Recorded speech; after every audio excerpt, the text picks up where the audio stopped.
ल त साथी हो, आज चाहिँ म फेरि मेरो सबैभन्दा फेभरेट पानीपुरी तपाईँहरूको अगाडि ल त साथी हो खान्छ है। तपाईँहरूलाई पनि कतिलाई मनपर्छ हेर्नुहोस् है, कम्ता टेस्टी बनाएको छैन मेरो मिसेसले, अब यस्तो मिठो लाग्छ कि।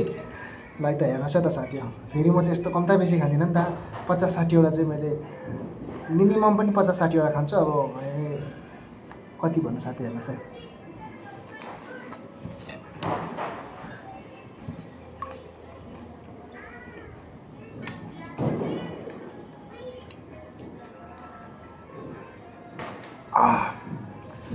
सो टेस्टी, कस्तो मिठो भएछ म।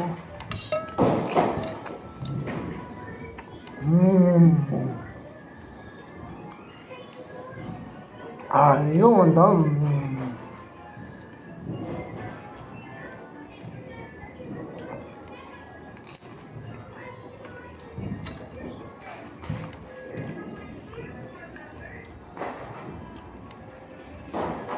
हिजोदेखि दिवालीको मिठाई खुवाइले गर्दा अलिक पिरो खालको पनि खानु मन परेर चाहिँ यो है साथी हो।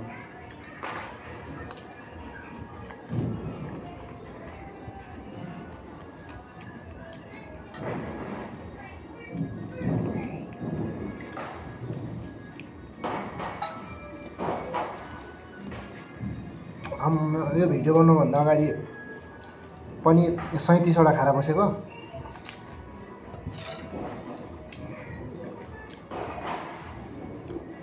अहिले तपाईँहरूको छेउमा 16वटा खाइसकेँ।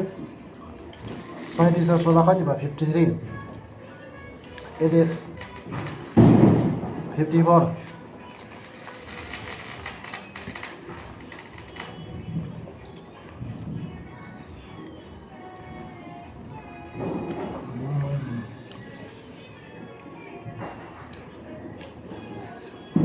मेरो वाइफले चाहिँ साह्रै मिठो बनाउँछ, साह्रै मिठो।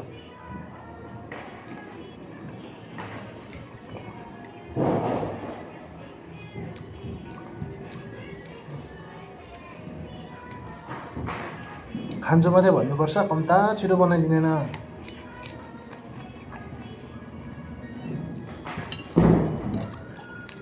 आजकल पानीपुरी खानु थालेकोले गर्दा निकै मासु पनि लागेको थियो साथी हो, साह्रै लुते थियो हो।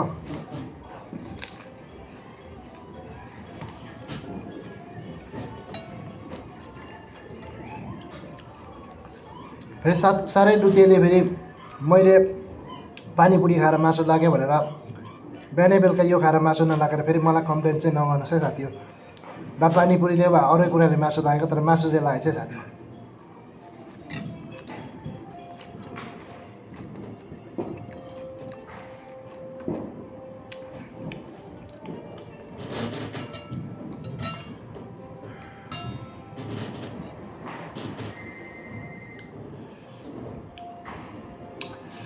दुई 2017मा 49 केजी थिएँ, 2025मा 73 केजी छु। हेर्नुहोस् है साथी डिफरेन्स।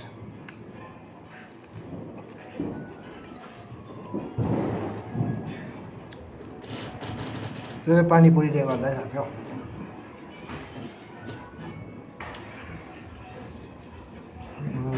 69 यसले 70।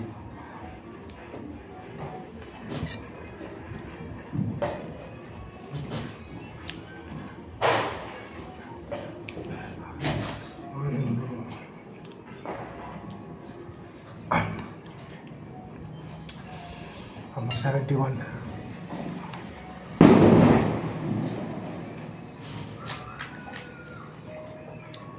Really साथी हो, so tasty, so tasty. Reviews नै दिनु परेको भए चाहिँ म 5 स्टार डाइरेक्ट। अब फेरि बिहानदेखि हिजोदेखि गुलियो खाएकै छ। घरको टेबलमा मिठाई राख्ने ठाउँ छैन, यति बेसी दिवालीको मिठाई। आम्मामामा, अब मिठाई दिनेहरूलाई मिठाई पनि फर्काउनु पर्ने साथी हो। आफू त फेरि क्रिसमसमा छुट्टीमा गइहाल्नुपर्छ, कसरी फर्काउनु टेन्सन लाग्दैछ अहिले हो। झन् 1 महिनाको सेलेरीको त मिठाई नै किनेर दिनु पर्ला जस्तो छ, त्यति बेसी मिठाई आएको छ, त्यो पनि साह्रै राम्रो राम्रोको हो। अब यहाँ पनि मिठाई छ, हेर्नुहोस् त साथी हो। एप्पल, यो अब खानै पर्यो होइन, गुलियो खाएको छ। यो पनि खान्छु साथी, हेर्नु 71वटा पानीपुरी खायो तपाईँहरूको अगाडि हो। त्योभन्दा अगाडि मिठाई खाना कति हो अब यहाँ हेर्नुहोस्।